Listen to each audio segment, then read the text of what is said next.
Hi friends, வீட்லேயே வெண்ணெய் எடுத்திருக்கேன். அதுக்கு வந்து பாருங்கள், பாலேடெல்லாம் சேர்த்து எடுத்து வச்சு ஃபஸ்ட்டு இந்த ஒரு பாத்திரத்தில் போட்டு கையாலே சும்மா, அதாவது மத்தாலே நல்லா கிடஞ்சி விட்டுப்போம். சுற்றி விட்டுக்கிட்டாவே உங்களுக்கு வெண்ணெய் வந்து இது மாதிரி பிரிஞ்சு வந்துடும். அதுக்கு பிறகு தண்ணி விட்டு நல்லா அப்படியே வந்து 2 கையில் விட்டு சிலிப்பிக்கலாம். இப்போ பாருங்கள், இந்த அளவுக்கு இருக்குது. இப்போ வந்து நான் ஐஸ் வாட்டர் விட்டுருக்கேன். ஐஸ் வாட்டர் விட்டு இதை நல்லா வந்து சிலிப்பி விட்டுக்கலாம். சிலிப்பி விட்டுனா வெண்ணெய் உங்களுக்கு தனியாக திரண்டு வந்துடும் பாருங்கள்.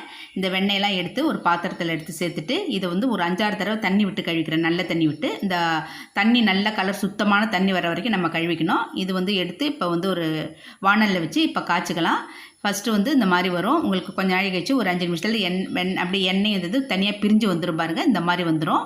இது நல்லா வந்து இந்த சத்தெல்லாம் அடங்கின பிறகு உங்களுக்கு வந்து நல்லெண்ணெய் கலருக்கு வரணும். அப்போ தான் வந்து நல்லா மணலாக வரும். இப்போ வந்து முருங்கைக்கீரை போட்டு ஸ்டவ்வை வந்து ஆஃப் பண்ணிடுறேன். இப்போ கலர் பாருங்கள், என்ன கலரில் இருக்குது. இந்த மாதிரி இருந்தால் தான் நெய் வந்து மணலாக வரும். இதை வந்து வடிகட்டி எடுத்து வச்சு 3 நாள் கழிச்சு எடுத்திருக்கேன். பாருங்கள், இது பிடிச்சிருந்தா லைக்